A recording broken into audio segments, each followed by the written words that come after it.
Alright. I guess I'm back in. I'm going to close this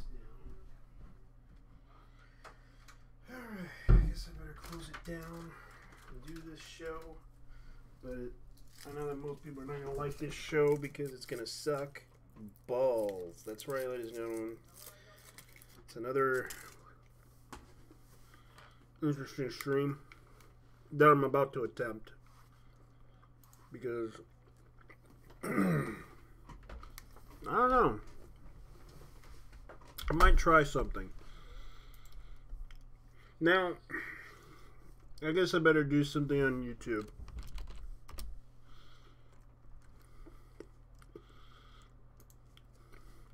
Because a lot of people are talking about this. Talking about Asmongold. Being shocked by the fact that Asmongold is going out with Pink Sprinkles. And a lot of people don't know who Pink Sprinkles is. She has a big reputation on Twitch, which a lot of people don't realize who she is as a person. Now, Pink Sprinkles is one of those streamers that is comedic in a way. But she kind of is a boob streamer. A lot of people who don't know her knows her as that. Now, you can tell that she's very well known in the community, but she also got into some big trouble with the community itself in the past. And a lot of people who don't remember, she had caused a lot of trouble with a Twitter user over the fact that she had to quit her job to spend time with her kid because her kid was sick. Now this is like the past videos that she did, like, ah, baby. Now it's kind of funny though. A lot of people have been talking about this because this is a in the past that what happened to her. No, I do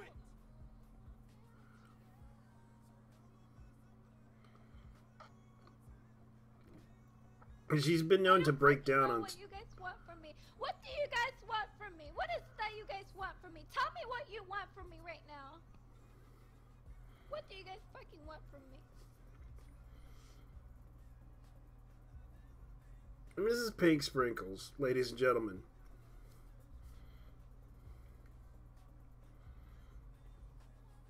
She's been known to break down on Twitter in the past, and she has caused a lot of stuff in the past.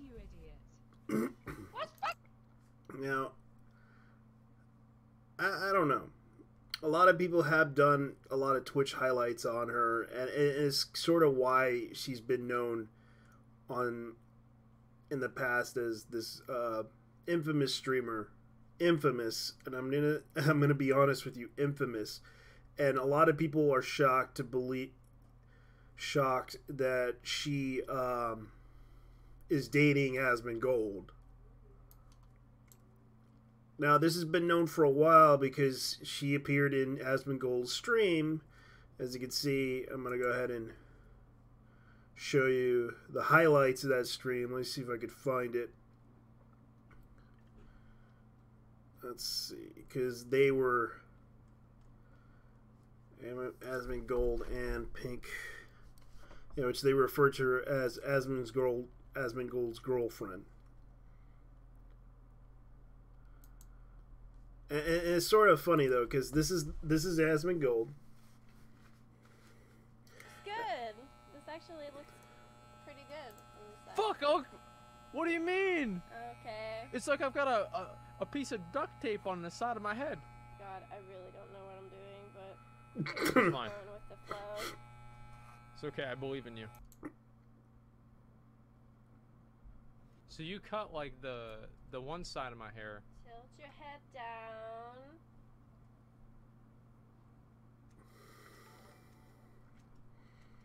Now you can see right here, that's her. Yeah, I haven't cut the other side yet. I'll get to that in a second. And it is kind kind of surprising that they're dating. Can you imagine going to the bathroom? Gross. Yeah, I know. It's gonna be a little scuff, but it would look good from afar. I gotta give it Yeah. to Catty Danny. We He's have actually cut this Cat part. Danny is actually funny Yeah? when he does Yeah, the memes and everything on Okay. him. Stop judging me so much. Like I'm gonna ask you She- to close your eyes or put a blindfold on or something. My mom actually asked that whenever I went downstairs. She's like, "Do you want a blindfold?" I said, "No." No, seriously. I wonder if she's watching the stream. I should ask. Probably. You think so? Yeah. Hi, Mom. How's this? Oh God. I look like a cross between an emo kid and Hitler. Oh my God, Zach! Do not say that. That's awful. Yeah, and that's like the biggest highlights from December 25th of him streaming. I don't hold it against him because he's well known. A lot of people kind of, I would have to say he does yell at his rating team whenever they screw up. But other than that, he's an okay guy.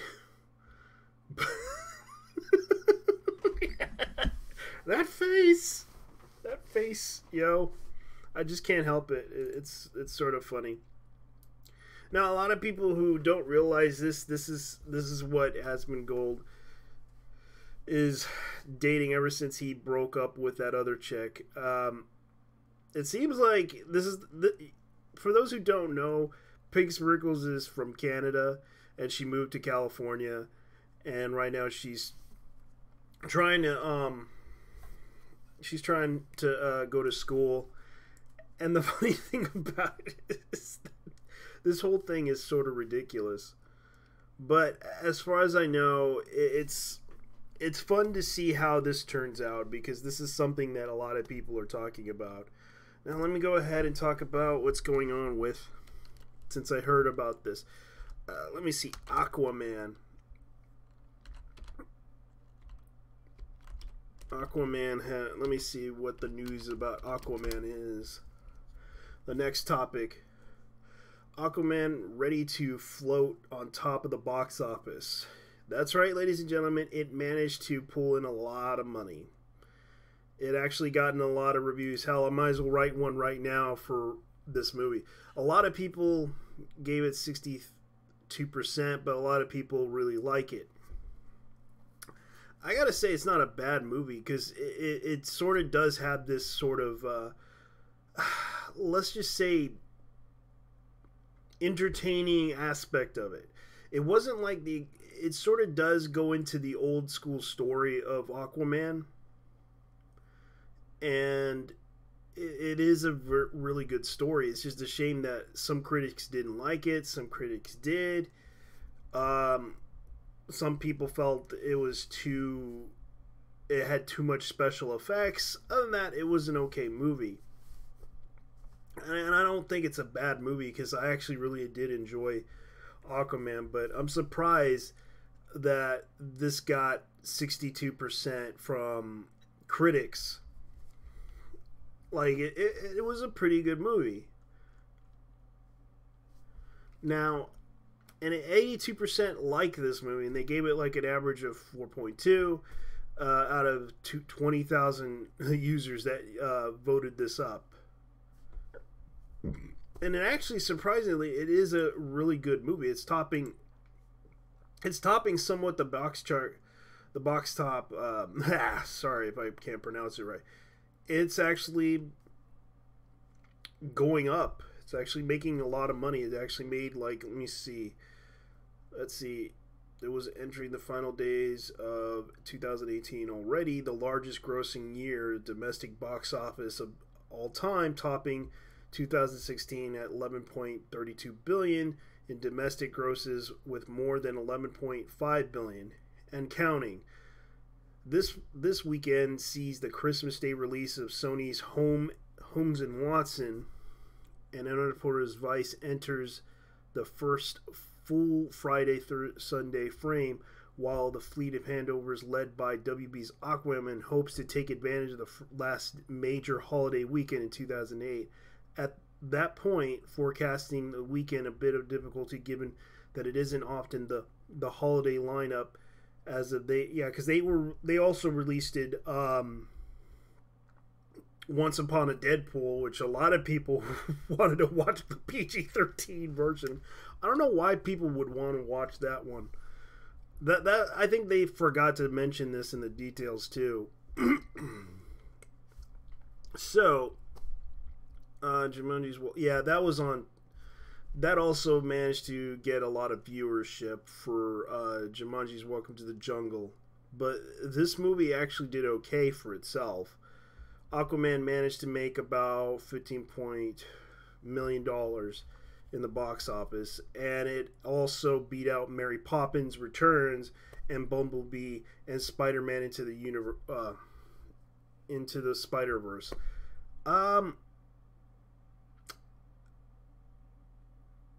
I think it's obvious that it actually beat out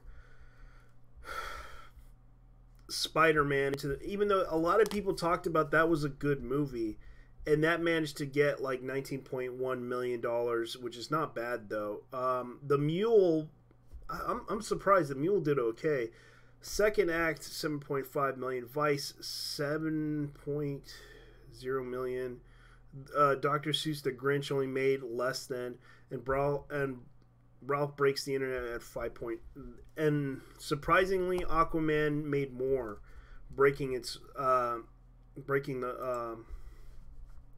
competing in the box office as the top dog here. Aquaman's just standing up for Henry Cavill's Superman in the old. Yeah, I do agree. Henry is a good guy, and I believe he deserves to be. I think he deserves to be in that movie. And Jason Momoa, I gotta give him props. He actually did a good job playing Aquaman. I was surprised that the guy from Star Wars, I forgot his name.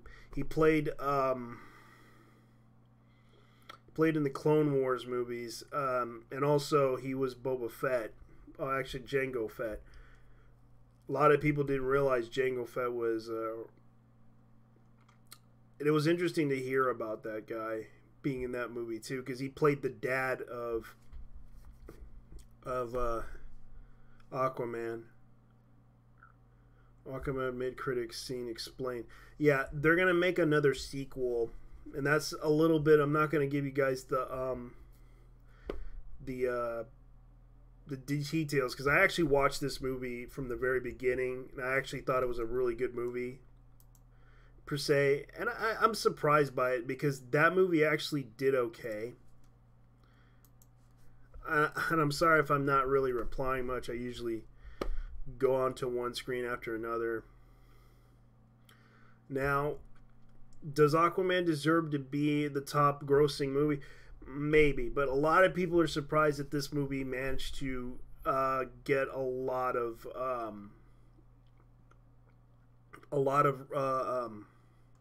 negative reviews.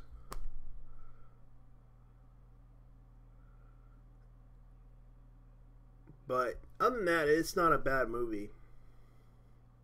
So let me go ahead and go with the next topic here, because I've been busy on the internet, not really paying much attention to the internet drama that's been going on, and a lot of people have been talking about this stuff a while back. Well, my followers are dropping, so it doesn't matter. I'm not really getting much love from Twitter either. Let's see what's going on Limited Run. Now, let's see. Celeste Games starting their pre-order window next Tuesday. Limited amounts of collections. Let's see what they got here.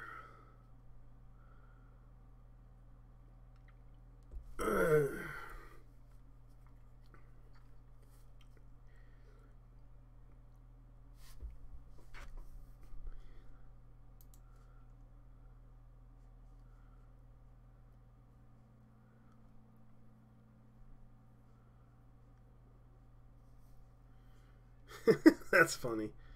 Let me see. What else is on the news? Oh, yes. Naomi Wu. Now, a lot of people are talking about Naomi Wu's little project that she's doing. Now, a lot of people don't realize she is right now announcing that she will do a Patreon thing, which a lot of people are talking about this issue on Patreon, which kind of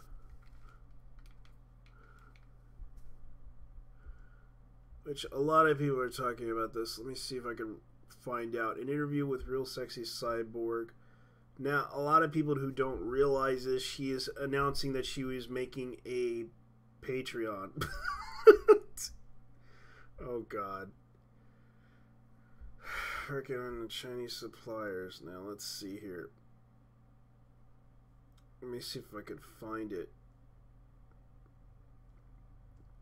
Let me see, because I know that she's trying to work on a Patreon, and she has been talking about this. Let's see. This is the project that she's trying to do. A lot of people. There's also other people that are doing this, and right now she has 3,000. Her goal is to make 20,000 for this website that she's making, and this is what she has to say about this. When Naomi Wu was banned from Patreon, I knew I had to do something like Wu. I'm a techie. I love building things, coding computers. Seeing Wu lose her income seemed like one more example of the endless struggles we face as a woman in tech. That's why I built Sether, which is right here. This is the website that Sether.co, which is like Patreon, an alternative to Patreon, but they need funding to create this website. That's why I built Sether, to promote either if it's a benefit of it's a benefit for corporations, that is a more inclusive Patreon alternative that supports and promotes LGBTQA plus and other forms of marginalized groups as well as their allies. Yes, that means straight white guys are welcome too. The content, and this is not created by Wu, by the way. This is by Maggot Paz. Margaret Paz was what she's creating this. Now, the goal here is to make this website happen, and it creates like a sort of Patreon-esque type of idea. I don't know if it's gonna work, but is it available in your country? Now, this is another thing that a lot of people are questioning. We're currently developing payment structure that will benefit our users. Calling all marginalized artists, creators, and doers and makers sign up for the beta platform. We will waive our platform fees for 3 months. Now, this is kind of what the person who's making this is trying to do. The company incorporated as benefit for corporate framework to platforms that is done. We are already having a user testing this site, including Naomi Wu. We need funding to keep the platform alive. We have hosting fees, merchant fees, and developing fees to the content with. Let's face it, we don't have a venture capitalist, so it's hard to Sether to compete on just pennies and wishful thinking. I hope to make it help. Sether is a real success. A better world is possible. Thank you for support. A lot of people are kind of skeptical about this issue, because there's some people that talk about Naomi Wu, and I know that Naomi Wu is somewhat of a nice person. She's not, but the problem was, in her own defense, she kind of got upset with what Vice did because of the ethical issues of what goes on in China. For those that don't know what goes on in China, it's hard to say. She didn't want to, talk negatively about China, and that would also affect her job and everything.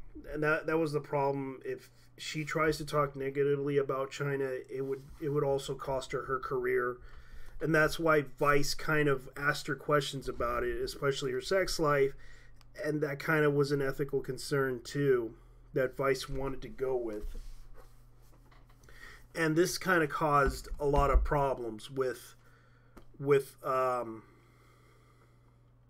with her, because she has done a lot of things that was uncalled for, and a lot of people kind of pointed out that she doxed a journalist that worked for Vice who wrote the article, and this kind of caused a bit of a situation with her and Vice, which may have caused a lot of problems. And I don't know what to say about this other than the fact that a lot of people are talking about this idea of her making a platform, and this is not by her. This was from a friend of hers that is doing this. Do I think it's a good idea? I don't know, other than the fact that a lot of people are talking about this GoFundMe idea of making a platform that is similar to Patreon that would help people from other nations to get money. And the biggest problem is that when Sargon got attacked, and a lot of people brought up Sargon to Naomi Wu and the issues that she had with Sargon. A lot of people just do this stuff, and a lot of people are going after her because of this. It's sort of what she was showing here. Online beggars, your parents must be proud. Dude, I'm the first Chinese on the cover of Maker magazine. My dough will stop. Show random strangers my picture on the cover.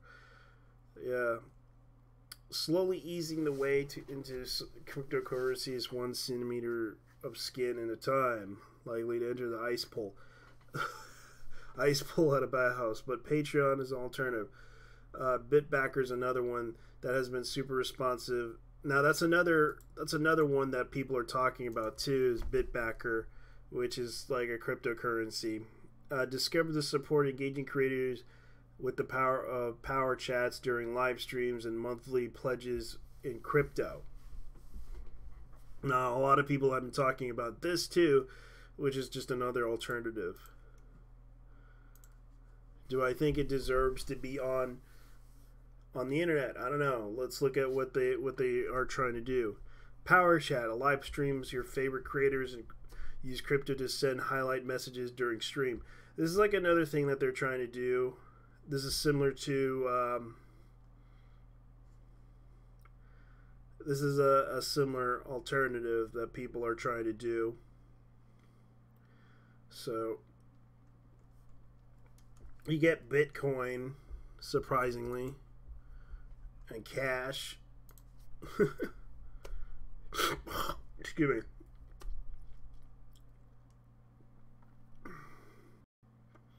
Let's see what's going on the drama of the internet.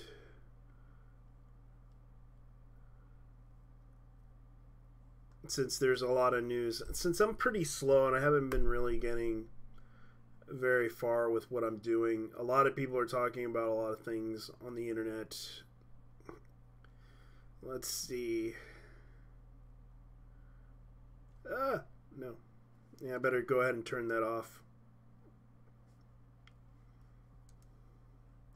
Yeah, I'm probably going to get into trouble for this, but yeah.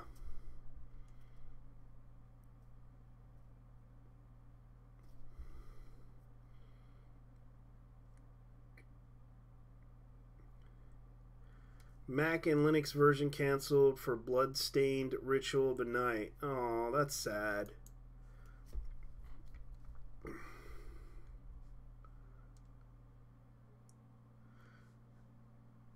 Here is a full message from IGA. Merry Christmas, IGA here. This year coming closer to an end. In the update, we have a very important announcement to make. Bloodstain will no longer be supported on Mac and Linux. We made a tough decision due to the challenges of supporting middleware and online feature support, making sure that we deliver the rest of the scope of the game. We will be offering backers who plan to play this game on Mac and Linux an option to change the platform of their order. If you would like to change it for your platform, please send an email with your new platform request, email address associated with your Kickstarter pledge. We sincerely apologize for the inconvenience. That's sad though, because that does seem like a really bad news right there for Bloodstained Rituals, which is a successor to.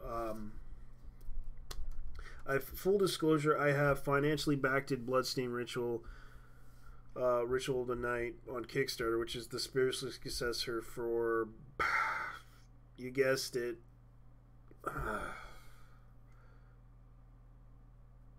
Castlevania.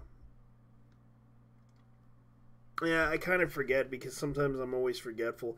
Yeah, Wii U has been dropped for the Switch, and a lot of people are saying the PS Vita version canceled, and now as for the Mac and Linux version, so now the only platforms you can go to is PS4. It took them a long time to develop this game because it started back in 2015, or actually 2014. The Kickstarter started out, and it took them this long just to make that game. The Switch port for Geeks is delayed in 2019. Let me see what else is there.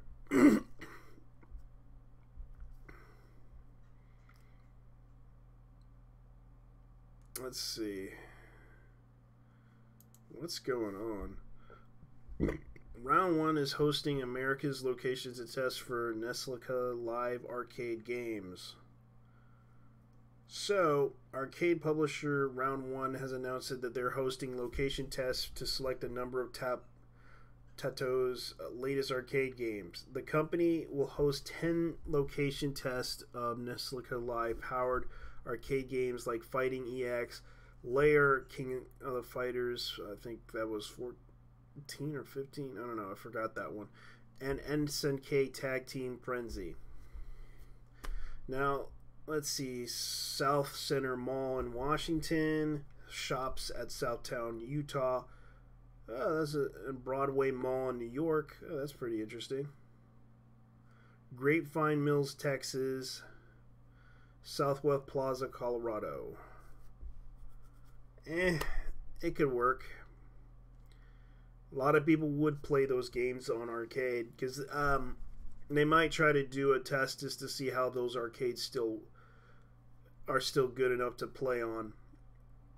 I hope it works out because if it does, if they roll them out easily, those games can come out on arcade, and they're testing out their new arcade. They're testing out their new arcade systems and their arcade cabinets and everything. Hopefully it would work out for them because I would love to see this happen. Because I do like to play arcade sometimes, and it's kind of fun. Indie Japanese game roundup from Comicat. Let's see what they got for December 24th. Because I would like to see this.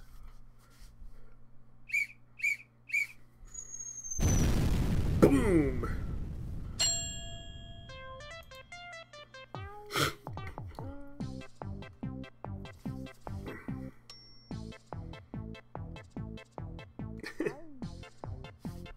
Yeah, I better not.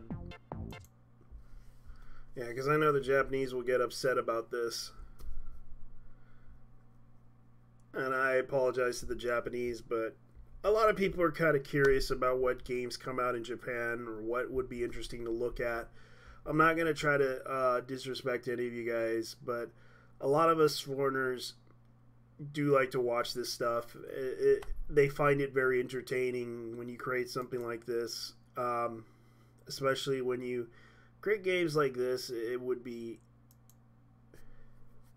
vital to get some information on what would be good for the market and some insight into how curious people are in the marketplace.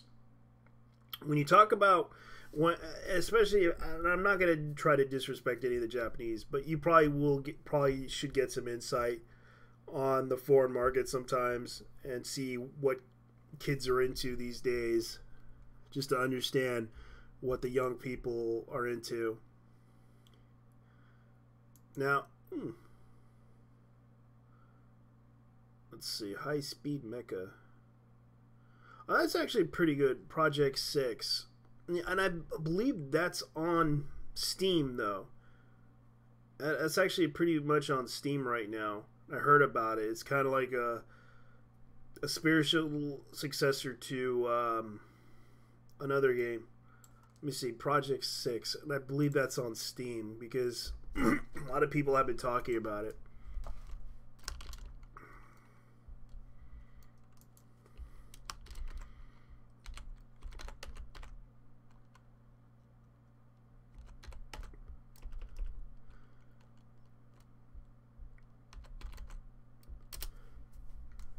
And there's no Project 6. And you can see right here what they're trying to do. And I thought it was really cool. It would be interesting to play because a lot of people were kind of a bit curious about this game and wanting to play this game because a lot of people kind of miss a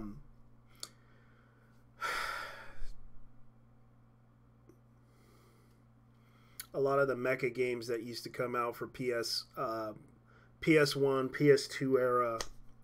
Like, no joke. A lot of people enjoyed playing, if I can remember correctly, because I usually have like a brain fart about this game.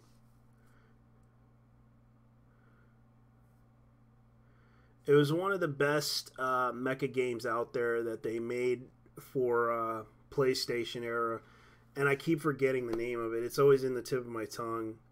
It almost looks like another version of